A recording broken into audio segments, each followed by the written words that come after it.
1, 2, 3, come on!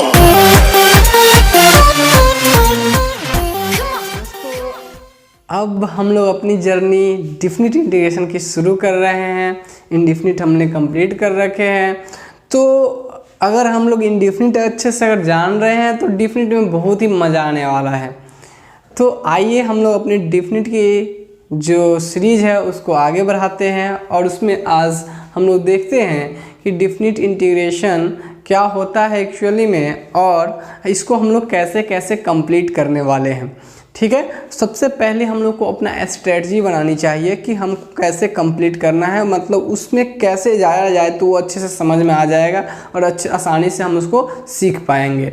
तो दोस्तों सबसे बड़ी बात है कि यहाँ जो हम लोग देख रहे हैं तो हम लोग एक स्टेप बनाए हैं, जिस स्टेप से आप अगर पढ़ते हो तो आपको डिफिनिट इंटीग्रेशन एकदम माइंड में सेट हो जाएगा और फिर आप उसको अच्छे से सीख भी पाओगे। डिफिनिट इंटीग्रेशन की जो सीरीज हमारी होने वाली है वो इनडिफिनिट की तरह बहुत लंबी नहीं जाएंगी, ये बहुत जल्दी कंप्लीट हो जाएंगी। सो डैट आप एकदम फोकस होकर देखो और बहुत जल्दी हम इसको कंप्लीट कर लेंगे। फिर एरिया अंडर द कर्व आ जाएंगे, वो भी छोटा ही सेक्शन रहेगा, तो जल्दी हम लोग इसको कवर करेंगे। ठीक है दोस्त, तो देखिए डिफिनिट इंटीग्रेशन में हम लोग क्या क्या पढ़ने वाले हैं। तो सबसे पहले हम आपको यहाँ पे बताने वाले हैं what do you mean by definite integration. Definite integration से आप समझते क्या हो, सबसे पहली बात तो ये है। दूसरी बात ये कि डिफिनिट इंटीग्रेशन कैसे इनडिफिनिट से अलग है। अभी हम इनडिफिनिट पढ़ रखे हैं, इनडिफिनिट सीख रखे हैं। अगर आप अच्छे से इनडिफिनिट सीखे हो तो डिफिनिट में बहुत ज़्यादा प्रॉब्लम नहीं होने वाली है। डिफिनिट इंटीग्रेशन में आपको मज़ा आने वाला है। दोस्तों यहाँ हम लोग दूसरी बात सीखेंगे कि जो इनडिफिनिट इंटीग्रेशन और डिफिनिट इंटीग्रेशन एक दूसरे से अलग कैसे हैं। ठीक है, तीसरी बात direct problem based on definite integration. Definite integration पे डायरेक्ट प्रॉब्लम सॉल्व करना सीखेंगे। इनडिफिनिट वाला काम करके डिफिनिट लगाया करेंगे, इनडिफिनिट वाला काम करके डिफिनिट लगाया करेंगे, तो वो डायरेक्ट प्रॉब्लम्स पहले देखेंगे। फिर देखेंगे कि इनडिफिनिट इंटीग्रेशन यानी डिफिनिट इंटीग्रेशन जो होता है, डिफिनिट इंटीग्रेशन में सब्स्टिट्यूशन मेथड में कैसे काम करते हैं। थोड़ा सा यहाँ अंतर हो जाता है, वही चीज़ हम आपको सिखाएंगे वहाँ पे कि ये एक अलग कैसे, यहाँ पे अलग थोड़ा सा स्टेप कैसे हो जाता है, क्योंकि आपको यहाँ पे एक शब्द आएगी लिमिट चेंज करने की बात आ जाती है। तो हम आपको सिखाएंगे कि कैसे लिमिट चेंज किया जाता है अच्छे से। दूसरा है इंटीग्रेशन बाय पार्ट, है ना। इंटीग्रेशन बाय पार्ट जो हम पढ़े हैं तो उसमें डिफिनिट इंटीग्रेशन में कैसे, है ना, डिफिनिट इंटीग्रेशन को हम बाय पार्ट से करना सीखेंगे। यार किसे डिफिनिट इंटीग्रेशन को बाय पार्ट लगाएंगे तो डिफिनिट में किसके ऊपर लिमिट डालेंगे, यानी लिमिट से रिलेटेड बात होती है तो वो कैसे करेंगे हम यहाँ आपको सिखाएंगे। फिर है definite integration as the limit of a sum. Actual में डिफिनिट इंटीग्रेशन तो यहीं से पैदा ही लिया है, यही बात है जिसको हम लोग इस डिफिनिट इंटीग्रेशन के फॉर्म में बोलते हैं। लेकिन ये हम आपको बाद में सिखाएंगे, क्योंकि स्टार्टिंग में अगर हम इस बात को कंक्लूड करें तो it may be some confusing for you. हम चाहते हैं कि आपको अच्छे से एक सीरीज में समझ में आए, और स्टार्टिंग में अगर आपको टफनेस थोड़ी भी अपेयर हो जाएगा तो आपको लगेगा बहुत हार्ड होता है। सो डैट आपको टफनेस फील ना हो, इसलिए हम इसको लेटर ऑन लेके आएंगे। अब जो कि इस पे बेस्ड हमारी क्वेश्चन नहीं आती है हमारे एग्जामिनेशन में, बट ये IIT JEE सब में क्वेश्चन इस पे बेस्ड आते हैं, बट ये जो है हमारे एग्जामिनेशन में क्वेश्चन इस पे नहीं रहती है। लेकिन यही ओरिजिनल मीनिंग है डिफिनिट इंटीग्रेशन का। डिफिनिट इंटीग्रेशन पैदा यहीं से लिया है ना। अच्छा, प्रॉपर्टीज ऑफ डिफिनिट इंटीग्रल, है ना। फिर इसके बाद हम लोग देखेंगे कि डिफिनिट इंटीग्रेशन की जो प्रॉपर्टीज़ है ये क्या होता है। यहाँ हमारा मेन सेक्शन शुरू होता है और ये कंप्लीट मतलब कंप्लीट। इधर हम लोग जो कंप्लीट करने वाले हैं, इसके अलावा आज के लेक्चर के अलावा 2 लेक्चर और लेंगे तो हम लोग यहाँ तक कंप्लीट आराम से कर पाएंगे। 2 लेक्चर और लेंगे तो यहाँ तक कंप्लीट कर लेंगे। बच जाएगा ये दोनों, तो इस दोनों में 5, 6 जितने लेक्चर लग जाए मैक्सिमम वो बहुत हुआ। हमको लग रहा है कि 3-4 लेक्चर बहुत में ये भी दोनों भी निकल जाएंगे। तो ऑलमोस्ट हम लोग की जो सीरीज होने वाली है 6 से 7 लेक्चर की सीरीज होने वाली है डिफिनिट इंटीग्रल पूरा कंप्लीट। ठीक है दोस्त, तो आज हम लोग शुरू करेंगे। आप देख लीजिए कि ऐसे हम लोग कंप्लीट करने वाले हैं। और ये सब ऐसे नहीं है बहुत टॉपिक लिखा गया है, मतलब भारी टॉपिक। ये है कि आपको कैसे सोचना चाहिए वो उस वे में लिखा हुआ है। तो आपको चिंता करने की ज़रूरत नहीं है, हम लोग एक एक करके देखते हैं और आप लुत्फ सिर्फ उठाइए इसका कि ये कह क्या रहा है। सबसे पहली बात करते हैं what do mean by definite integration. ठीक है, डेफिनिट इंटीग्रेशन से आप समझते क्या हो? तो डेफिनिट इंटीग्रेशन का हम आपको दो तरीके से समझाएंगे, एक तो अभी यहाँ समझाएंगे, दूसरा डेफिनिट इंटीग्रेशन का ओरिजिनल मतलब जैसा कि आपको बताया है कि definite integration as the limit of a sum से ही होता है। और ये क्यों होता है, हम आपको ये क्यों बोल रहे हैं वो भी क्लियरिफाई करेंगे ताकि आपको पूरी जो डेफिनिट इंटीग्रेशन की एक अच्छी फील आ सके। लेकिन तत्काल हम लोग इस सेक्शन पे ना आके डेफिनिट इंटीग्रेशन के एक बहुत ही जनरल जिससे कि हम लेके आ रहे हैं डेफिनिट की तरह से वैसे ही सोचेंगे। तो चलिए देखते हैं कि क्या होगा। देखिए, अगर हमारे पास, हम तो अभी से पढ़ते आ रहे हैं कि हम लोग इंटीग्रेशन करने जा रहे हैं, तो हम लोग सब जितना भी प्रॉब्लम था उसको फंक्शन के रूप में लिख लिए। हमारा इंट्रोडक्टरी लेक्चर आप देखिएगा तो वहाँ से आपको पता होगा, और जो लोग देख रहे हैं उनको तो रियली में बढ़िया से ही पता होगा कि जितना भी प्रॉब्लम था हम उसको फंक्शन के रूप में लिख लिए। तो हम अभी इंटीग्रेशन करने जाएंगे तो किसी न किसी फंक्शन का ही करेंगे।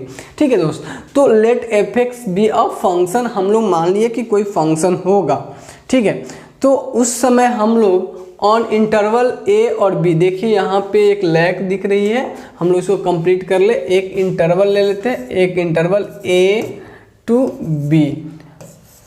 ए टू बी में अगर एक हमारे पास कोई फंक्शन है, इंटरवल देने का मतलब क्या है कि जो हमारा फंक्शन होगा उसका जो एक्स की वैल्यू है कहाँ से कहाँ तक है, हमको कहाँ से कहाँ तक में काम करना है। ये इंटरवल देने का मतलब क्या है कि जो फंक्शन होगा, जैसे कोई फंक्शन होगा, कोई फंक्शन, उसकी अगर कोई ये फंक्शन मान लीजिए कोई एफ एक्स फंक्शन है, तो ये कहाँ से ए टू बी तक में हमें काम करनी है। इसमें इस फंक्शन की इस एक्स की वैल्यू से इस एक्स की वैल्यू तक, कहने का मतलब है यहाँ तक की बात करेगी। मतलब आप गौर से देख रहे हो कि ये अगर हम डेफिनिट को डिफाइन करने जा रहे हैं, डेफिनिट को समझाने जा रहे हैं, तो उसमें क्या हो रहा है कि हम बाउंड्री फिक्स कर रहे हैं। क्या कर रहे हैं? बाउंड्री। जबकि अभी तक अगर हम बात करें इंडेफिनिट में तो कोई बाउंड्री फिक्स नहीं किए थे, कोई बाउंड्री फिक्स नहीं किए थे। यहाँ पे बाउंड्री फिक्स करेंगे तभी तो कोई चीज़ की, जब किसी चीज़ की बाउंड्री ही फिक्स नहीं रहती है तो वो क्या, वो डिफिनिट कहलाता है?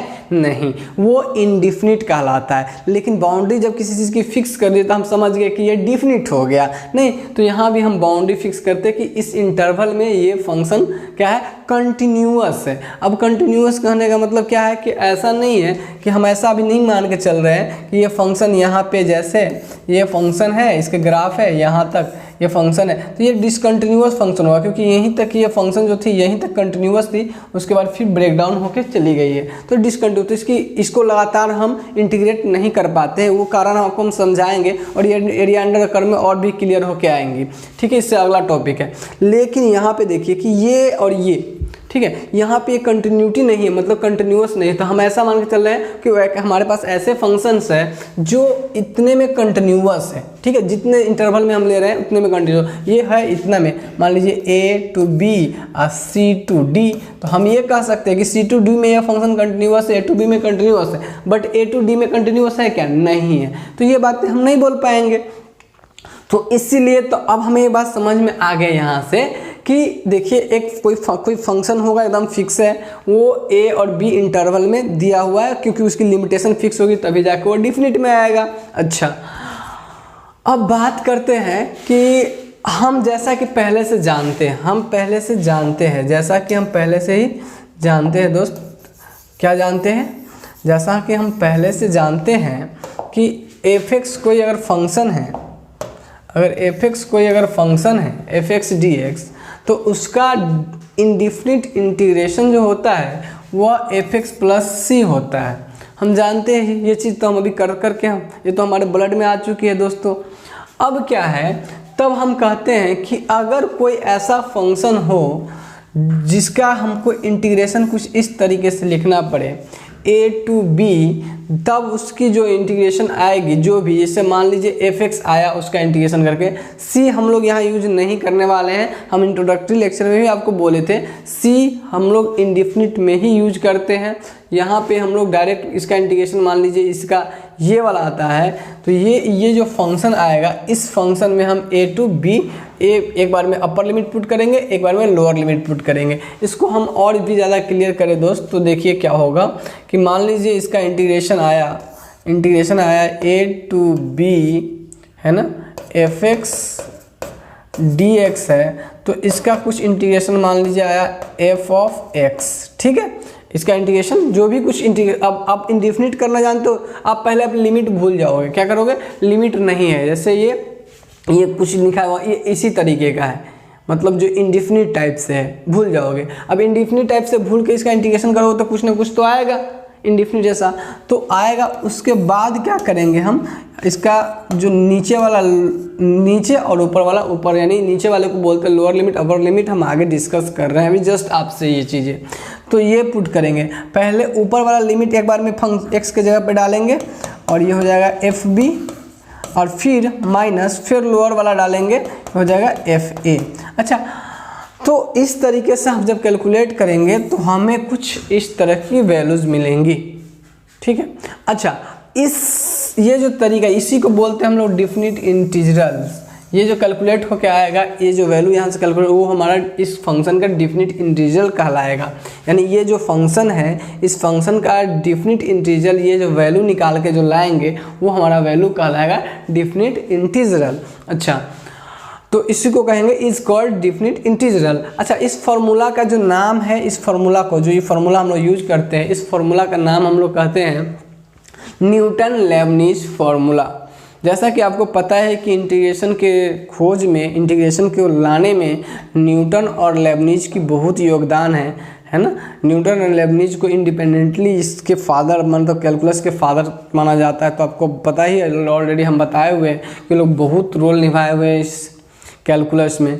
सो डैट ये फार्मूला का नाम क्या दिया गया है, न्यूटन और लेबनीज फार्मूला। और आपको अगर ये बात याद हो तो ये जो फार्मूला है, अभी हम बता रहे हैं डिफिनिट वाले में, तो ये जो फार्मूला, ये जो सिंबल था, ये कौन दिया था, ये वाला लेबनीज दिया था। ये जो सिंबल इंडेफिनिट वाला लेबनीज हम बता रखे हैं, और ये जो सिंबल था ये जोसेफ फ्यूरियर दिया था। डिफिनिट वाला जो सिंबल था वो जोसेफ फ्यूरियर दिया था। जो इंडेफिनिट का जो सिंबल है, इंडेफिनिट का जो सिंबल है ये सिंबल ये दिया था कौन, लेबनीज। और ये जो डिफिनिट वाला जो सिंबल था जो जोसेफ फ्यूरियर दिया था, ये हम आपको पहले भी बता रखे हैं दोस्त। तो ये अभी तक आपको यहाँ तक क्लियर हो गया होगा कि ये कौन सी बेसिक बातें हैं जो कि हमें ध्यान रखना। तो डिफिनिट और इंडेफिनिट के रिप्रेजेंटेशन में ये डिफरेंसेस होते हैं। और कैलकुलेट कैसे करते हैं, तो पहले अपर लिमिट, फिर माइनस का लोअर लिमिट। अच्छा, आइए अब आपको अपर लिमिट और लोअर लिमिट से रिगार्डिंग कुछ बातें बताते हैं कि इसकी सिम्बॉलिक रिप्रेजेंटेशन का क्या मीनिंग है। तो चलिए देखते हैं हम लोग इसकी सिंबॉलिक रिप्रेजेंटेशन को। देखिए दोस्त, इसकी सिंबॉलिक रिप्रेजेंटेशन में हम लोग सारे बात को एक एक करके लिख लिया। वैसे तो हमें बहुत सारी बातें इसमें पता होगा, क्योंकि हम स्टार्टिंग में ही आपको बहुत बातें इसकी बता रखे हैं। जो हमारी इनिशियल क्लास थी उसी में, इंट्रोडक्टरी क्लास जो हम लोग देखे थे उसी में बता दिए थे आपको। तो दोस्त, अगर आप देखो इस जो आपके पास जो डाटा है, उस डाटा को अगर आप देखोगे तो दोस्त इसमें क्या आप देखोगे कि इसमें इस वाले को हम लोग बोलते हैं, जो ऊपर लिखा रहता है उसको बोलते हैं अपर लिमिट ऑफ इंटीग्रेशन, ठीक है। और जो नीचे लिखा रहता है उसको हम लोग बोलते हैं लोअर लिमिट। ये हो गया अपर लिमिट। इसको शॉर्ट में कभी कभी हम लोग यूपी लिख लेते रहते हैं, और इसको लोअर लिमिट को एलएल लिख लेते रहते हैं शॉर्ट में, है ना। ये एलएल है और ये यूपी है ना, लोअर लिमिट और अपर लिमिट, ठीक है। तो ये नीचे में रहता है लोअर लिमिट, ऊपर में लिखा था अपर लिमिट। अच्छा, ये इंटीग्रांड होता है, ये बात हम लोग तो इंडेफिनिट में भी देखते आ रहे हैं, ये इंटीग्रांड होता है। अच्छा, ये डमी वेरिएबल होता है, ये बात भी हम लोग देखते आ रहे हैं, है ना। ये हमारा डमी वेरिएबल होता है, ये चीज़ें हम क्लियर किए हुए हैं। तो अभी आप देखो इसमें, तो ये सारी बातें आपको यहाँ से क्लियर हो रही होगी कि क्या चीज़ें क्या है, ठीक। और कैलकुलेट इसका कैसे करते, तो मान लीजिए इसका इंटीग्रेशन करके कुछ आएगा, तो ये हो जाएगा मान लीजिए एफ एक्स। इंटीग्रेशन करने के बाद देखिए, ये इस फंक्शन का इंटीग्रेशन करने के बाद कुछ ना कुछ तो आएगा। तो जो आएगा जो हमारे पास इंटीग्रेशन के बाद, उसको हम लोग इस तरह से ब्रैकेट में लिखेंगे और फिर कैलकुलेट कैसे करेंगे, एक बार में अपर लिमिट फंक्शन में पुट करेंगे एफ बी, और माइनस एक बार में लोअर लिमिट पुट करेंगे, और फिर कैलकुलेट करने के बाद हमें एक वैल्यू मिल जाएगी। क्या मिल जाएगी, वैल्यू मिल जाएगी। तो ये प्रोसीजर होगा हमारा काम करने का। अच्छा दोस्त, एक चीज़ हम आपको जो बताया है कि definite integration of a function as a limit of sum, है ना, ये बताया है जो नीचे हम बोले थे कि लास्ट में हम लोग पढ़ेंगे।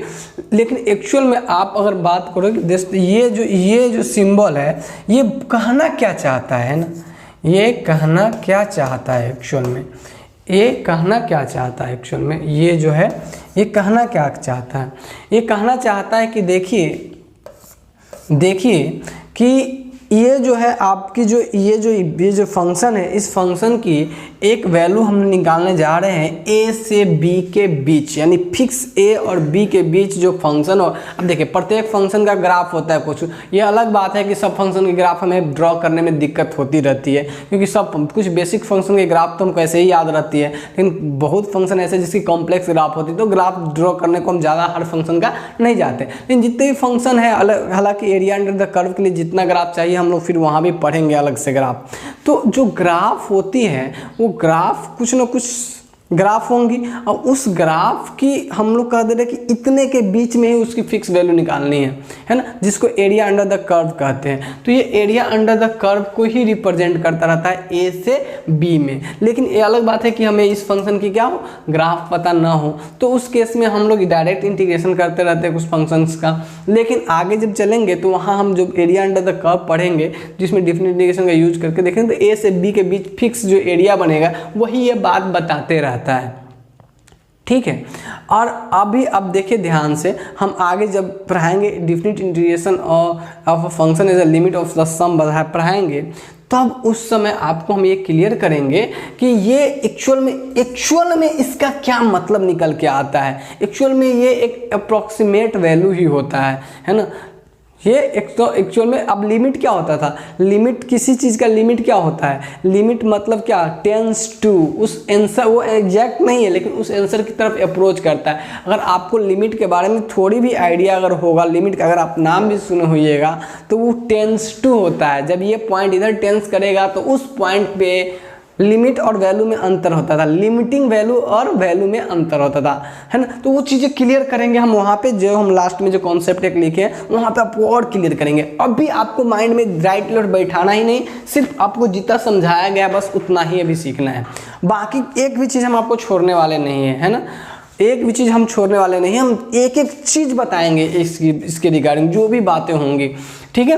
तो ये जो चीज़ें हैं ये एक्चुअल में रिप्रेजेंट करता है एरिया अंडर द कर्व को ही रिप्रेजेंट करता है, और कहाँ से ए से बी के बीच, क्योंकि कोई भी एरिया होगा जब तक उसकी बाउंड्री फिक्स नहीं किया जाए तो एरिया फिक्स नहीं होगा, और वो भी एक अप्रॉक्सीमेट ही बताता है। और ये क्योंकि लिमिट के कॉन्सेप्ट से इसीलिए यह जुड़ा हुआ है, क्योंकि आपको हम बताएंगे कि लिमिट भी वहाँ पे क्या करता है, अप्रोच करने को बताता है, इसमें भी एरिया को हम अप्रोच करते हैं, एग्जैक्टली एरिया वो नहीं मिलता है, ये बात अभी हम क्लियर करेंगे। तो वो बात की बात है, लेकिन हाँ वो एग्जैक्टली एरिया नहीं मिलता, लेकिन लगभग कहेंगे कि वही एरिया मिल चुका है। तो हम लोग कैलकुलेट उसी तरीके से करते हैं, इसीलिए हम लोग यहाँ पे डिफिनिट लिमिट ऑफ सम के तरफ बढ़ेंगे।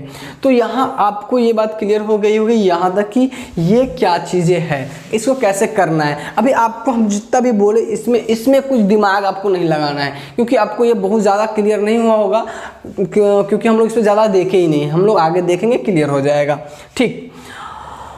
अब बात करते हैं दोस्त ये सिंबल देखने के बाद कि डिफिनिट और इंडिफिनिट में फिर डिफरेंसेस क्या होते हैं, वो भी क्लियर हमारे दिमाग में रहना चाहिए। डिफिनिट और इंडिफिनिट एक दूसरे से अलग कैसे हैं, और उसमें अगर सिमिलैरिटी कुछ है भी तो वो कैसे एक दूसरे से सिमिलर है। चलिए आइए देखते हैं हम लोग नेक्स्ट की तरफ, ठीक। तो देखते हैं कि कैसे डिफिनिट इंटीग्रल और इंडिफिनिट इंटीग्रल एक दूसरे से अलग है, ठीक है। डिफिनिट इंटीग्रल और इंडिफिनिट इंटीग्रल एक दूसरे से कैसे अलग है, और यहाँ पे थोड़ा सा definite integral is different from indefinite integrals और क्वेश्चन मार्क, है ना। ये एक दूसरे से कैसे अलग है सो देख लीजिए, ठीक है। अच्छा दोस्त, यहाँ पे भी एक एरर मुझे दिख रही है जो कि ज़रूरत था करने का, x²/2 ठीक है। तो अभी हम बात करते हैं यहाँ पे कि कैसे एक दूसरे से अलग है उस चीज़ की। तो ये बातें आपको एकदम क्लियर होनी चाहिए कि दोनों एक दूसरे से डिफरेंट कैसे है और सिमिलैरिटी कैसे है उसमें। तो सबसे पहले बात करते हैं कि definite integral, indefinite integral, not definite, indefinite integral जो होता है एक फंक्शन होता है। मतलब इंडिफिनिट इंटीजरल जो होता है उसको जब हम निकालते हैं तो वो हमें एक फंक्शन मिलता है। अब ये फंक्शन से क्या मतलब है? मतलब ये है कि वो वेरिएबल के टर्म में आता है, वो डिपेंडिंग क्वांटिटी के टर्म में आता है। जैसे अगर हम एग्जांपल की बात करें तो अगर हम x का इंटीग्रेशन करने को जाए तो हमको पता है कि पावर में उतना ही जोड़ेंगे और एक उतना जोड़ के क्या करेंगे, एक जोड़ के डिवाइड कर देंगे। तो एक 1 पावर है, 1 में जोड़ेंगे x²/2। तो ये अब हम अच्छी तरीके से जान रहे हैं।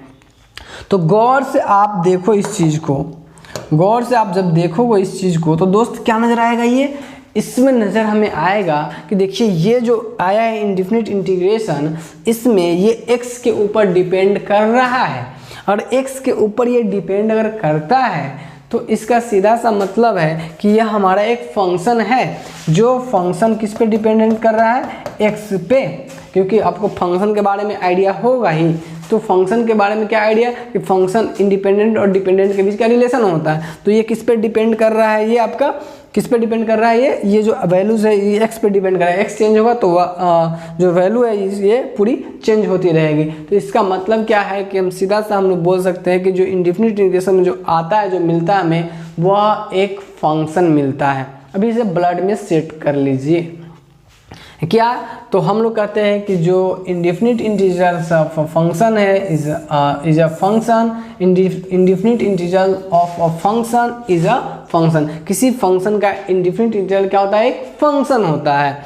एंड आंसर द क्वेश्चन, और ये हमें एक क्वेश्चन का आंसर देता है। वो क्वेश्चन क्या होता है, what function when differentiated two gives fx। मतलब किस फंक्शन का यह डिफरेंशिएशन है। मतलब आप यहाँ से देखो तो इस फंक्शन की डिफरेंशिएशन अगर हम करें तो ये हमारा क्या आ जाएगा, x आ जाएगा, 2x होगा और 2 से 2 कट जाएगा, x आ जाएगा। तो इस फंक्शन का डिफरेंशिएशन ये फंक्शन है।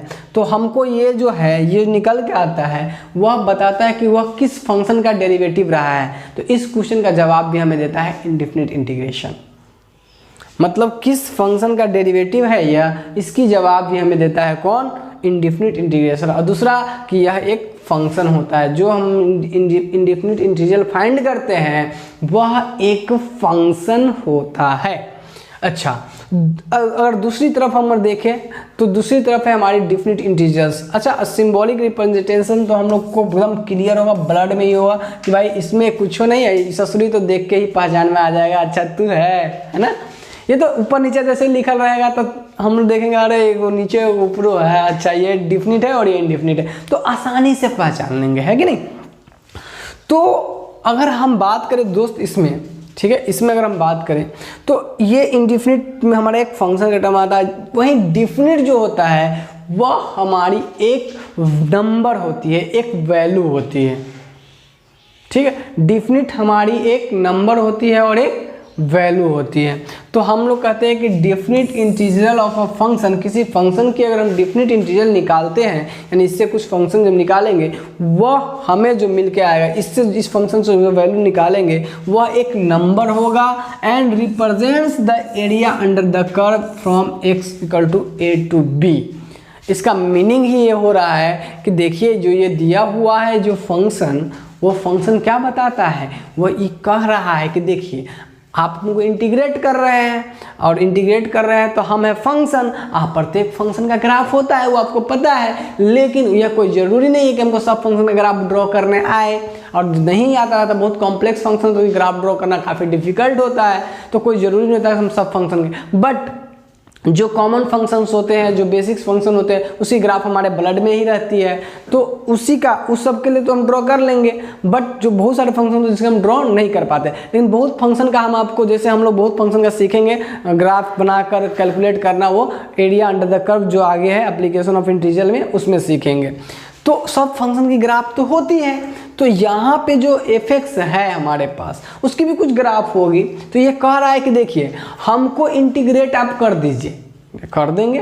कहाँ से कहाँ, ए से बी में। तो ये इसका मतलब ये होगा, हमें पता नहीं है किस फंक्शन का ग्राफ है, बट मान लीजिए कुछ ऐसा कुछ इस फंक्शन का ग्राफ है। तो ये कह रहा है कि देखिए हमारी वैल्यू ए टू बी में निकाल दीजिए, है ना। और अब देखिए डिफिनिट और इनडिफिनिट में क्या हो जाता है। अब हमको ऐसे भी आइडिया है क्या कि देखिए डिफिनिट हमको भी पता है कि इनडिफिनिट मतलब क्या, जिसकी कोई बाउंड्री ना हो, वही ना इनडिफिनिट, जिसकी लिमिटेशन ना हो। जब कोई चीज़ फिक्स कर देंगे तभी तो वो डिफिनिट। डिफिनिट कब होगा, जब कोई चीज़ फिक्स कर देंगे। और फिक्स कह रहा है कि देखिए हम है फंक्शन, हमारी होगी ग्राफ। हम है फंक्शन तो हमारी होगी ग्राफ। अब आपको पता है तब और ना पता है तब, लेकिन हमारी ग्राफ होगी। तो हमने माना कि चलिए इसकी ग्राफ होगी तो कुछ ऐसा ग्राफ होगा, है ना। तो कहा कि हमको ग्राफ में फिक्स कर दीजिए। कहाँ से कहाँ फिक्स कर दीजिए, ए टू बी में फिक्स कर दीजिए। कहाँ से कहाँ, ए टू बी में फिक्स कर दीजिए। तो हम कहे कि चलिए आपकी कुछ ग्राफ होगी, हमको नहीं पता, हमने बना दिया ऐसा कुछ, और आपको फिक्स कर दे ए टू बी में। तो जो ये फिक्स चीज़ें होंगी वो तो डिफिनिट बन जाएगी ना, ये एक फिक्स वैल्यू आएंगी जो एक नंबर होगा। तो डिफिनिट इंडिकेशन कहता है कि हम है फिक्स्ड, हम है क्या, फिक्स्ड। तो वो फिक्स होगा तो एक नंबर होगा और वो फिक्स रहेगा, ठीक है।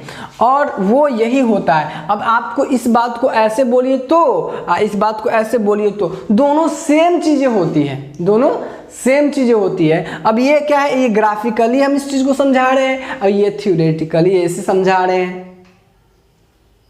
है ना। ये ग्राफ के माध्यम से आसानी से दिख रहा है कि भाई ए से बी में इसकी बाउंड्री फिक्स करिए। अच्छा, ये ए टू बी में जब जिसका फंक्शन रहता है उसी का वैल्यू, जैसे एक्स का है तो एक्स ए से बी तक में है, मतलब एक्स की मान आपको कहाँ से कहाँ तक लेना है, ए से बी में एक्स से जो है घिर जाएगा, है ना। और आपको पता है वैसे भी एफ एक्स जो हमारा होगा वो y का मान होता है। तो ये a से b में जो घिर जाएगा, a से b में, वही रीजन को हम लोग बोलेंगे कि ये डिफिनिट इंटीजर है। ये इसको ऐसे बोलो या ऐसे बोलो, सेम चीज़ है, दोनों सेम चीज़ है, ठीक है। अब देखिए तो हम लोग क्या कह रहे थे, हम लोग कह रहे थे कि definite integer represents the area under the curve from x equal to a to b. ये एरिया अंडर द कर्व को, ये जो लिखा हुआ है एरिया अंडर द कर्व को ही रिप्रेजेंट करता है ए टू बी में। अब ये अलग बात है कि हम सब फंक्शन के ग्राफ बना के ऐसे देखने ना जाए, लेकिन ये एरिया अंडर द कर्व को ही रिप्रेजेंट करते रहता है, ठीक है, क्लियर है। ये एरिया अंडर द कर्व को ही रिप्रेजेंट करते रहता है। तो अभी हम लोग यहाँ से दो चीज़ें कंक्लूड कर लिए।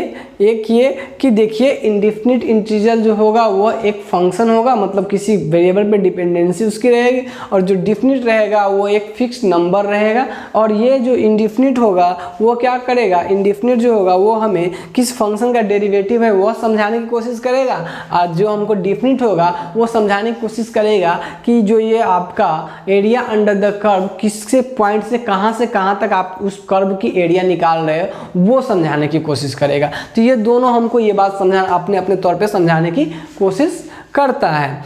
एक बात और नोट करने वाली बात है जिसको हम लोग यहाँ कंक्लूड करेंगे। वो बात है क्या, वो बात ये है कि अगर हमें इंडिफिनिट पता हो, अगर हमें इंडिफिनिट पता हो तो डिफिनिट की तरफ जाना आसान होता है, डिफिनिट निकालना आसान होता है, डिफिनिट हम निकाल सकते हैं। बट अगर डिफिनिट पता हो तो इंडिफिनिट की तरफ जाना डिफिकल्ट होता है। आइए इस बात को हम नोट भी कर लीजिएगा आप लोग। एक बात और भी नोट करने लायक है, वी फाइंड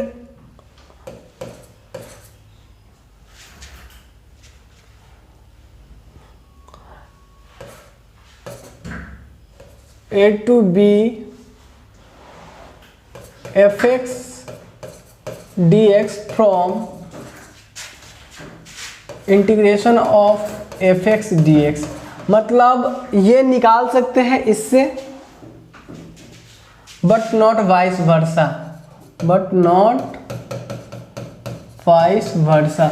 वाइस वर्सा मतलब इसके विपरीत नहीं, इसके विपरीत मतलब कथी, अगर ये पता हो तो ये निकाल सकते हैं, बट इससे ये नहीं निकाल सकते। मतलब डिफिनिट से इंडिफिनिट की तरफ नहीं जा सकते, इंडिफिनिट अगर है तो उसको डिफिनिट बना सकते हैं, इंडिफिनिट है तो उसको डिफिनिट बना सकते हैं। फिर से सुन लिए बात को, डिफिनिट से इंडिफिनिट नहीं, लेकिन इंडिफिनिट से डिफिनिट बना सकते हैं। मतलब क्या ना, we find definite from indefinite. ठीक, अच्छा इस बात को अगर कंक्लूड करें तो कैसे करेंगे? देखिए हमारे पास क्या है, हमारे पास अगर हम देखें, हमारे पास एक फंक्शन ये था जिसका तो हम ये कैलकुलेट किए थे। अच्छा डिफिनिट में आपको कैलकुलेट करना अभी हम एक सिखा दें एक एग्जांपल से, कि जैसे देखिए इससे पहले भी हम देखें, इस वाले को बोलते हैं लोअर लिमिट LL और इस वाले को बोलते हैं अपर लिमिट। ठीक है, अगर हम बात करें इसकी कैलकुलेशन की तो फटाफट कैलकुलेशन करेंगे। कैसे कैलकुलेशन करेंगे? इसकी हम भूल जाते हैं कि ये इसकी कोई लिमिट है, तो क्या हो जाएगा x²/2, तो इसका x²/2 इंटीग्रेशन आएगा। अच्छा x²/2 जैसे ही पुट करेंगे और इसकी लोअर लिमिट कितना 0 to 2 पुट करेंगे, तो हम क्या करेंगे, एक बार में x की जगह पे अपर लिमिट, पहले अपर लिमिट फिर माइनस करके फिर लोअर लिमिट पुट करते हैं। तो क्या हो जाएगा, देखिए ये 2 है, ये 2 है, तो 2 पुट करेंगे तो 2²/2 होगा। अच्छा माइनस 0²/2 होगा। और इसी फर्दर कैलकुलेशन करेंगे तो 2 से 2 कट जाएगा, यहाँ पे 2 बचेगा, तो ये आपका 2 बच जाएगा, इधर का 0 हो जाएगा, यानी 2 - 0 कितना आ जाएगा, 2 आ जाएगा दोस्त। क्या आ जाएगा, 2 आ जाएगा, है ना? क्या बात ये समझ में आ रही है? ये आ जाएगा कितना, 2 आ जाएगा। ठीक, तो आप देख रहे हो कि ये एक क्या आ रहा है, ये एक फिक्स वैल्यू आ रहा है। आप देखो गौर से, आप अगर देखोगे तो सेम फंक्शन का है ना, सेम यानी x का अभी हम इंटीग्रेशन किए, एक इंडिफिनिट में और एक डिफिनिट में, तरीका क्या वही सेम रखे करने का, लेकिन वो डिफिनिट था और इंडिफिनिट था। तो आप देखे थे कि यहाँ पे एक फंक्शन मिल रहा था और यहाँ पे क्या एक नंबर मिल रहा था। तो आपको ये चीज़ क्लियर हो गई होगी कि ये जो इंडिफिनिट होता है वो एक फंक्शन होता है और डिफिनिट होता है एक नंबर होता है। अब बात करते हैं यहाँ पे कि कैसे दोनों में सिमिलैरिटी की बात, जो ऊपर में जो बात लिख दी है कि ये पता हो तो ये फाइंड करना। देखिए यहाँ से यहाँ तक पहुँचना डिफिकल्ट है, 2 से x तक पहुँचना डिफिकल्ट है ना, बट x²/2 से x तक पहुँचना आसान है। क्यों? क्योंकि आपको पता है ऑलरेडी इसका डिफरेंशिएशन करेंगे तो हम इधर पहुंच जाएंगे, लेकिन ये 2 से यहाँ तक पहुंचना, ये वाले तक पहुंचना, xds तक पहुंचना डिफिकल्ट है, इसीलिए बात बोले। अब चलिए एक एग्जांपल से समझते हैं कि डिफिनिट और इंडिफिनिट में कैसे सिमिलरिटी है। ठीक है दोस्त, तो इसको हम इरेज करते हैं। अभी इसकी वैल्यू आई है 2, इसकी वैल्यू कितना आई है 2। मान लीजिए अगर आपको हम एक क्वेश्चन दे नॉर्मली, ठीक है, इसी बात को देखिए, इसी इंडिफिनिट को हम डिफिनिट बना सकते हैं। अब यही बात बोल रहे हैं, इंडिफिनिट को क्या बना सकते हैं, डिफिनिट बना सकते हैं। उसके लिए हमें क्या देना होना चाहिए, कंडीशन दिया होना रहना चाहिए। देखिए कैसे कंडीशन, देखिए अब दिखाते हैं आपको कि कैसे कंडीशन दिया हुआ रहना चाहिए। देखिए मान लीजिए कि हम कहेंगे फाइंड ठीक है, integration of x dx from 0 to 2 when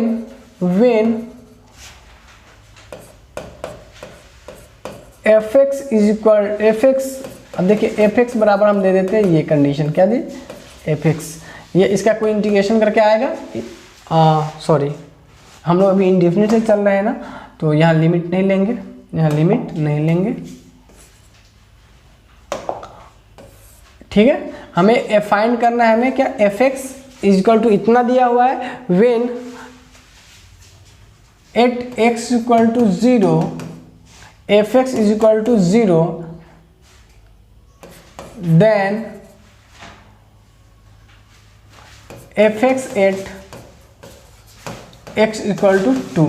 अब आपको फंक्शन की वैल्यू निकालनी है कितना, x इक्वल टू 2 पे। आपको कंडीशन क्या दिया है कि आपको कंडीशन ये दिया है कि इफ एक फंक्शन है integration of x dx when at x equal to 0 and fx at x equal to 0 fx equal to 0 then x equal to 2 पे उसकी वैल्यू निकालनी है। ठीक दोस्त, अब पहले ये जब तक ये था बात को समझो दोस्त, जब तक ये था तब तक ये था इंडिफिनिट। जैसे ही ये आगे जो बात बोला है ना, वो जो डिफिनिट वाली बात है, जो डिफिनिट है उसी को कहने का ये दूसरा तरीका बना लिया हुआ है, यानी इंडिफिनिट से डिफिनिट की तरफ बढ़ने का ये स्टेटमेंट है। इसी बात को अगर जो लपेट के जो लिखा हुआ है वर्ड में इतना इक्वल टू इतना इतना, और इसी बात को अगर हम सीधा सीधा बोले तो ये हमको बोल रहा है कि आप निकालो 0 to 2 में x dx, 0 to 2 में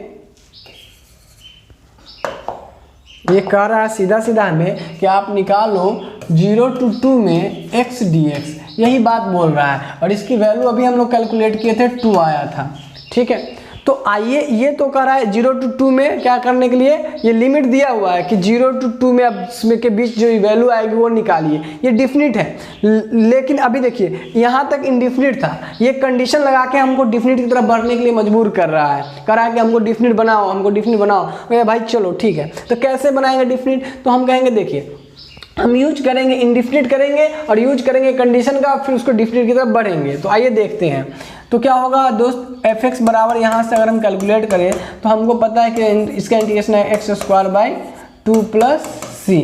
अच्छा दोस्त, अब यूज करते हैं क्या, कंडीशन के अनुसार से अगर यूज करेंगे तो एट x = 0 पर यूज करेंगे तो क्या हो जाएगा, एफ कितना हो जाएगा 0 ये हो जाएगा 0² 2 प्लस c।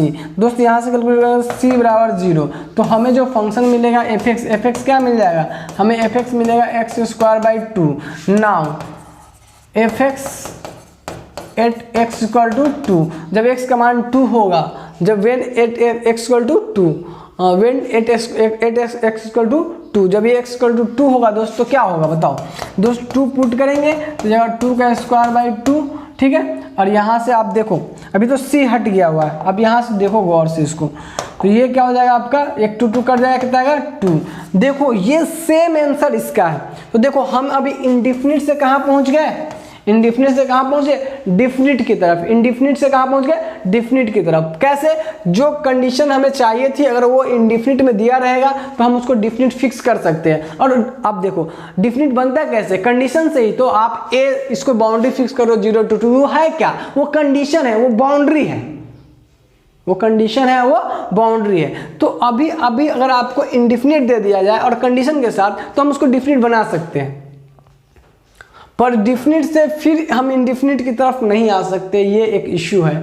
तो आपको ये पता होना चाहिए कि हम लोग या तो ऐसे करें या फिर इस तरीके से कंडीशन दे के काम करें। दोनों केस में हम इनडिफिनिट से भी डिफिनिट की तरफ जा सकते हैं और डिफिनिट से तो डिफिनिट मिलेगा ही मिलेगा, डिफिनिट से डिफिनिट मिलेगा ही मिलेगा और इनडिफिनिट से। और ध्यान दीजिएगा बात, ये जो है, ये जो कंडीशन आपको दिए हैं, यही चीज़ हम बार बार अपने बुक्स में यूज करते हैं सारी जगह। मतलब जितने भी हमारी बुक्स होती है जिसमें CG निकालना हो, MI निकालना हो, वेलोसिटी, एक्सीलरेशन, जहाँ भी इंटीग्रेशन का यूज करते हैं ये कंडीशंस आ जाती है वहाँ। इनडिफिनिट यूज करते हैं तो हमें कंडीशन दिया रहता है, हम कंडीशन का यूज करके फिर से उसको डिफिनिट करते हैं, क्योंकि हमें पता है ऑलरेडी चीज़ें जो हम इंजीनियरिंग पढ़ते हैं उसमें हर चीज़ को इनडिफिनिट लेके तो चलेंगे नहीं। जो भी क्वांटिटी होती है, मास हो, एक्सीलरेशन वगैरह, सब चीज़ कितना है, मतलब लिमिटेड होती है, सब चीज़ फिक्स चीज़ें बात करते हैं, अनडिटर्मिनिस्टिक चीज़ों को नहीं रखते हम ज़्यादा। जो डिटरमाइन कर सकते, जो चीज़ फिक्स होती है तो उसकी बात करते हैं। और जब फिक्स की बात करेंगे तो उसकी लिमिटेशन होगी, उसकी बाउंड्री होगी। अब बाउंड्री होगी तो स्वाभाविक सी बात है, अगर वहाँ जोड़ना है, इंटीग्रेट करना है, तो बाउंड्री जब आएगी तो उसकी लिमिट होगी, कहाँ से कहाँ तक होगी, और वो फिक्स चीज़ें होंगी। तो इसीलिए इनडिफिनिट भी वहाँ हम यूज करते हैं, तो कंडीशन का यूज करके डिफिनिट बनाते रहते हैं, और या फिर डायरेक्ट हम डिफिनिट का यूज करके एवेल्युएट करते हैं। ठीक, तो ऐसा काम करते हैं। और इसी सब चीज़ का यूज अगर आपको सही से यूज करने नहीं आते रहता, वहाँ पे कहाँ पे जब आपके एप्लीकेशन यूज जब इस सब का आता है तो आपको दर्द होता है, दिक्कत होता है, पता चलता है कैसे कौन कंडीशन यूज करे, कहाँ की यूज करे, आइडिया नहीं लगता है। और ये चीज़ें हम फिर से, ये सब चीज़ें हम इस पर कई प्रॉब्लम करवाएंगे। कब, जब इसका जैसे जो डिफिनिट खत्म होता है तो एप्लीकेशन ऑफ इंटीग्रल्स जो है उसमें आपको हम करवाएंगे इस सब तरह का प्रॉब्लम, कि इनडिफिनिट से भी आप डिफिनिट में कर लो या डायरेक्ट आप डिफिनिट से डिफिनिट में कर लो। ठीक है दोस्त, तो अभी आप सीखे क्या यहाँ से, अभी आप सीखे यहाँ से ये कि कैसे हम इनडिफिनिट और डिफिनिट में सिमिलरिटी देखते हैं। हमें इनडिफिनिट पता, अगर हम खाली इनडिफिनिट करना जानते हैं तो उससे हम डिफिनिट की तरफ पहुँच सकते हैं। और डिफिनिट अगर हमारे पास है तो डिफिनिट तो मिलेगा ही, है ना। तो या फिर हम ऐसे कर ले उसी काम को, और या फिर हम ऐसे कर ले उसी काम को। लेकिन अगर ये कंडीशन नहीं दिया रहता, ये कंडीशन नहीं दिया रहता, तो ये चीज़ें फिक्स नहीं हो सकती थी, ये फंक्शन के रूप में ही मिलता, हमें एक वैल्यू नहीं मिल सकती थी। लेकिन ये कंडीशन कह रहा है कि भाई तू जो इंडिफिनिट है तुमको हम डिफिनिट बना देंगे ये कंडीशन लगा के, और ये कंडीशन लगा के फिर उसको फिक्स कर दे रहा है। तो अभी हम लोग इस पूरे जो कॉन्सेप्ट है उससे यही चीज़ लर्न कर पाए हैं। क्या लर्न कर पाए हैं हम यहाँ से कि भाई देखिए कि इंडिफिनिट और डिफिनिट में क्या अंतर होता है यहाँ पे, और दोनों कैसे एक दूसरे से इंटरलिंक्ड है। कैसे अगर इंडिफिनिट पता है तो उसे डिफिनिट भी निकाला जा सकता है, उसके लिए हमको कंडीशन दिया होना चाहिए, या कंडीशन का हम यूज करके निकालेंगे, है ना। ये सब सवाल में हमें बहुत ज़्यादा यूज आएगा। यही चीज़ एप्लीकेशन जो करते हैं ना, मैथ जान होता है इंजीनियरिंग का, तो यही सब चीज़ का यूज करके हम जान लाते हैं, है ना। इसी सवाल जितना भी सवाल है इसी सब कंडीशन का अच्छे से आपको यूज करने आएगा, तो वहाँ आपको अच्छे से बात समझ में आएंगी। ठीक है दोस्त। अच्छा, ये तो बात समझ में आ गया कि भाई अभी से कभी भी दिमाग में फिक्स कर लो कि इंडिफिनिट फंक्शन होता है और डिफिनिट नंबर होगा। ठीक है, उसमें डिफिनिट जब एक बात करेंगे तो डिफिनिट का मतलब होता है कि बाउंड्री कंडीशन होनी चाहिए, तो उसकी हमेशा limit, lower limit, upper limit की बात होगी। तो अभी यहाँ तक हमको सारा आइडिया लग गया, हम बेसिक कैलकुलेशन करना भी सीख गए हैं। तो यहाँ तक जाने के बाद हम लोग आइए देखते हैं अगला जो हम लोग शेड्यूल बनाए थे, उस शेड्यूल के अनुसार से अगर हम बात करें तो उस शेड्यूल के अनुसार से अगर हम लोग देखें तो ये दो बातें हम लोग देख लिए हैं। पहला एक what do mean by definite integration, इसकी बेसिक डिफिनेशन, और आपको बताए थे कि डिफिनिट इंटीग्रेशन की ओरिजिनल मीनिंग जो निकल के आता है वो यहाँ से आता है, यही ओरिजिनल मीनिंग है इसका। तो उसको भी हम देखेंगे अब, लेकिन हम लोग इसको लेटर ऑन देखेंगे। अभी हमको जितना चाहिए था, जितना हमें अच्छे से समझने के लिए चाहिए था, वो हम यूज किए हैं।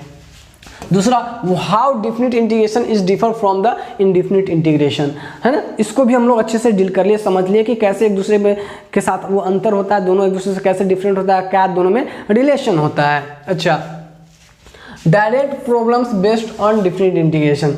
तो आइए कुछ प्रॉब्लम्स हम लोग इस पर देख लेते हैं, कुछ बेसिक्स प्रॉब्लम्स। इसके बाद हम लोग पढ़ेंगे डिफिनिट इंटीग्रेशन बाय सब्स्टिट्यूशन और डिफिनिट इंटीग्रेशन बाय पार्ट। तो ये जो है ना, ये जो है ये सेक्शन आपको हम एक लेक्चर अलग से, एक लेक्चर में हम लोग इसको कंक्लूड कर लेंगे, और बाकी ये जो लेक्चर दो सेक्शन है इसमें भी एक लेक्चर लगेगा 3, और ये आई थिंक कि आपको 3 से 4 लेक्चर यानी 5-6-7 लेक्चर में हम लोग पूरी इंडिफिनिट इंटीग्रेशन 7 या ऑलमोस्ट 7 लेक्चर में हम लोग पूरी इंडिफिनिट इंटीग्रेशन कंप्लीट करने की कोशिश करेंगे। डिफिनिट इंटीग्रेशन कंप्लीट करने की कोशिश करेंगे, सो डैट ज़्यादा टाइम हम लोग इसमें भी टेकन नहीं करने वाले हैं। तो आज हम लोग अभी थोड़ा सा डायरेक्ट कुछ प्रॉब्लम्स देख लेते हैं, बेसिक प्रॉब्लम्स। तो आइए देखते हैं, कुछ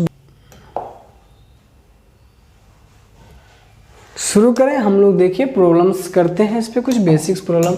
आओ क्वेश्चन खेले दोस्त, घबराना नहीं, बहुत ही आसान है, बहुत आसान। अपेक्षा नहीं कर सकते तो बहुत आसान। अगर आपने मेरी पूरी लेक्चर सीरीज देखी है पीछे का तो अपेक्षा करेंगे आपको बहुत मज़ा आने वाला है।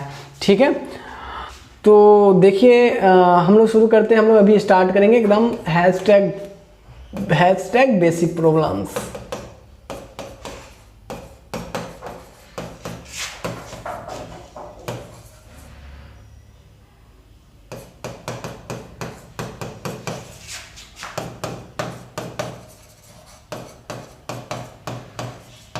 Hashtag basic problems on definite integration. देखो बेसिक प्रॉब्लम्स में पहला हम लोग प्रॉब्लम करते हैं दोस्त एकदम आसानी से। अभी हम लोग करते हैं क्या, 2x² dx। ठीक है दोस्त, 0 to 4 7 वॉट एवर एल्स। ठीक है दोस्त, अगर हम इसको करें तो क्या कहेंगे, हम कहेंगे देखिए कि आप डिफिनिट दे रहे हैं, हम भूल जाएंगे कि पहले ये डिफिनिट है। अभी बेसिक प्रॉब्लम्स में ऐसे ही सोचेंगे कि डिफिनिट है, अभी क्या है, लिमिट को भूल जाएंगे, अपर लिमिट लोअर लिमिट को है ही नहीं है। तो अगर आप नहीं रहता तो करते क्या आप, तो कहते कि देखिए कि कांस्टेंट है इसको बाहर कर लीजिए, और इसका जो हो जाएगा, इसका हो जाएगा x³/3, और कहाँ से कहाँ, 0 to 4, है ना। अब हम सबका यही कहना होता कि अगर इसको भूल जाएंगे तो इंडिफिनिट में तो इतना ही होगा। अब इसमें लिमिट लगा लेंगे और c लिखना छोड़ देंगे। अब देखिए यहाँ से अब क्या लगे, पहले अपर लिमिट पुट करना रहता है, 2 को रहने ही दीजिए बाहर, इसमें अपर लिमिट पहले पुट कीजिए x के जगह पे, तो 4 का क्यूब बाई 3 माइनस 0 का क्यूब बाई 3 है ना, यहाँ तो ये हो जाएगा। और इसको कैलकुलेट करें फर्दर तो ये 4 का 4 चौका 16 नहीं 4 चौका 16 चौका 64 क्यूब हो जाएगा 64/3 ये हो जाएगा 0। दोस्त यहाँ से अगर कैलकुलेट करें तो 128 128/3 ये हमारा आंसर हो जाएगा। देखिए कितना आसान है ना। अभी हम लोग डायरेक्ट जो इंडिफिनिट जानते हैं, इंडिफिनिट करके डिफिनिट लगा ले रहे हैं। बाकी आगे जो भी प्रॉब्लम होगा देखेंगे, आपको अभी प्रॉब्लम के लिए ज़्यादा हाइपर नहीं होना है, क्योंकि प्रॉब्लम अभी सीखो और फिर करो तब मजा आएगा। हमने इंडिफिनिट सिखा दिया, अब इंडिफिनिट में करो जितना करना है, पूरे एकदम अच्छे से सीख लिए हैं हम लोग। अब जितना करना है प्रॉब्लम आप वहाँ करो। अब यहाँ है तो यहाँ सीखने के बाद फिर यहाँ भी जम के करेंगे। तत्काल अभी हम लोग सीखने पे फोकस करते हैं। इंटीग्रेशन ऑफ, ठीक है, x + 3 dx 0 to 1 रहेगा, मान लीजिए ऐसे। तो हम में से कुछ स्टूडेंट क्या करेंगे, कहेंगे चलिए इसका पहले भूल जाते हैं, इसका इंडिफिनिट तो हम जन्म में करते हैं करना, फिर कर लेंगे। कहेंगे तो क्या हो जाएगा, ये हो जाएगा, देखिए x का क्या हो जाएगा x² 2 और इसका क्या हो जाएगा 3x, और कहाँ से कहाँ 0 से 1। इंडिफिनिट कर लिया इसका, फिर 0 से 1 लगा दिए। और यहाँ से फिर क्या हो जाएगा, देखिए अपर लिमिट पहले पुट करेंगे तो अपर लिमिट क्या हो जाएगा 1 पुट करेंगे तो 1 का स्क्वायर बटा 2, फिर इसके बदले 3x के बदले जहाँ है वहाँ 1 पुट करेंगे तो 3 × 1। अब देखिए माइनस, अपर लिमिट लिखने के बाद क्या होता है माइनस, फिर लोअर लिमिट पुट करेंगे तो क्या होगा 0 के स्क्वायर बाई 2 प्लस 3 × 0। अब ये कैलकुलेट करेंगे तो दोस्त देखिए ये क्या आ जाएगा, ये आएगा 1/2 प्लस 3 और ये क्या हो जाएगा 0। ठीक है, यहाँ से अगर कैलकुलेट करेंगे तो 6 1 7 7/2 हो जाएगा, ये हमारा 7/2, क्या हो जाएगा 7/2। अब बात आती है दोस्त, कुछ बच्चे हैं इसमें से ये कहेंगे कि सर आपने तो ऐसा कर दिया, एक बार में ही कर लिया है। हम अगर जैसे हम लोग इंडिफिनिट में करते थे, ठीक है, इंडिफिनिट में करते थे अलग अलग लगा के, जैसे अलग अलग, जैसे प्लस में है तो अलग अलग कर देते थे, जिसको ऐसा लिख लेते हैं सर 0 से 1 x dx प्लस 0 से 1 3 dx। अब फिर हमको इंटीग्रेशन करना है तो क्या नहीं होगा सर, ये गलत हो जाएगा, ये सही हो जाएगा क्या, कौन सही है कौन गलत है, कन्फ्यूजन क्या, ऐसे कर सकते हैं कि नहीं कर सकते। सो डेट हम आपको बताया कि हम लोग पहले इसको चेक कर लेते हैं, खुद ही चेक करते हैं, फिर हम लोग यहाँ से निष्कर्ष खुद बताएंगे। देखिए काहे लगे हम जाएंगे किसी का मानने नहीं मानने, खुद ही निष्कर्ष निकाल लेते हैं। x का क्या होगा दोस्त, x का यहाँ से क्या करेंगे, x का होगा x² 2 0 से 1 प्लस इसका क्या हो जाएगा दोस्त 3 का, तो 3x 0 से 1। ठीक, अब दोस्त इसका कैलकुलेशन करते हैं, एक बार में अपर लिमिट डालेंगे तो वो क्या हो जाएगा 1 का स्क्वायर बाई 2 1/2 1 का स्क्वायर 1/2, फिर एक बार 0 डालेंगे माइनस करके तो हो जाएगा 0 के स्क्वायर बाई 2, नहीं 0 के स्क्वायर बाई 2 1 के स्क्वायर बाई 2, ये आपका यहाँ से मिल जाएगा। प्लस इसका क्या मिलेगा, ये मिलेगा आपका 3 × 1 माइनस 3 × 0। ठीक है, ये यही मिलेगा। अब दोस्त इसका कैलकुलेशन करेंगे फर्दर तो ये क्या मिलेगा, देखो ये मिलेगा हमारा, यहाँ से इसको यहाँ ना लिख के दोस्त इधर लिखते हैं, नहीं तो ये यहाँ से ये क्या मिलेगा दोस्त, ये मिलेगा 1/2 और यहाँ से ये मिलेगा क्या +3 क्योंकि 0 होगा। यहाँ से करेंगे तो क्या 3 × 6 1 7 7/2। अब देखो दोनों कंक्लूजन से मैच करो, क्या कंक्लूजन मिल रहा है भाई, ऐसे कर लो तो या ऐसे कर लो तो दोनों केस में वाह वाह है कि नहीं, दोनों केस में हमें कोई प्रॉब्लम नहीं, ससुरी दोनों केस में आंसर सेम आता है। ठीक है दोस्त, तो हमें अब ये कंक्लूजन मिल गया कि अगर प्लस में रहेगा तो ऐसे भी करके कर ले, जिसका कुछ मन करेगा तो ऐसे करके एक बार में ही लिमिट लगा ले, फिर अलग अलग करके लिमिट लगा ले, दोनों केस में आंसर क्या आएंगे सेम आएंगे। सो डोंट बी कंफ्यूज्ड ऐसे करते वक्त। ठीक, अब चलिए एक क्वेश्चन और करते हैं।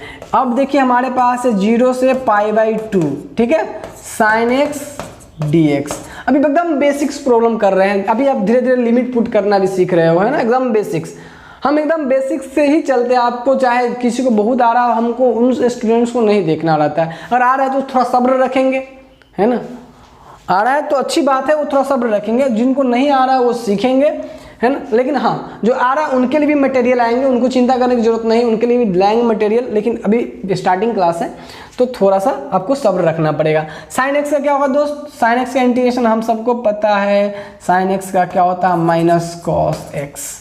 कहाँ से कहाँ? 0 से π/2। हम भूल गए थे लिमिट है, डायरेक्ट कर लिए पहले इंटीग्रेशन और लिमिट लगा लिए। अब दोस्त लिमिट पुट करेंगे तो क्या हो जाएगा? Minus cos π/2। ठीक है, ये माइनस पहले ही से इसमें एगो माइनस, अब फिर से एगो माइनस होगा, माइनस कॉस 0, यही होगा।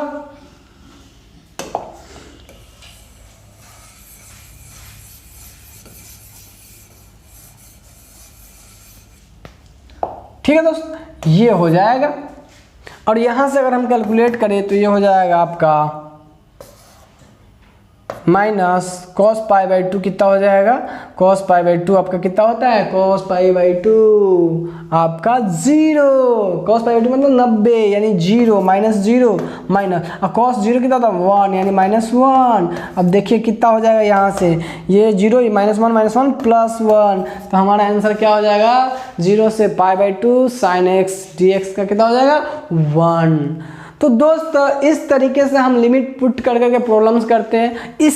इसका एडवांस मतलब इसमें और भी अच्छे प्रॉब्लम्स, यानी बेसिक प्रॉब्लम को थोड़ा सा बढ़ाएंगे, और इंटीग्रेशन बाय पार्ट और सब्स्टिट्यूशन को कैसे यूज करते हैं वो नेक्स्ट लेक्चर में हम लोग इंक्लूड करेंगे, है ना। तो अभी तक के लिए हम लोग आज का ये हम लोग का इंट्रोडक्टरी क्लास था डेफिनेट इंटीग्रेशन के रिगार्डिंग। तो हम अपेक्षा करते हैं कि आपको आज की क्लास पूरी अच्छे से समझ में आया है और आप रेडी हो अगले क्लास के लिए। तो मिलते हैं हम दोस्त आपसे नेक्स्ट क्लास में।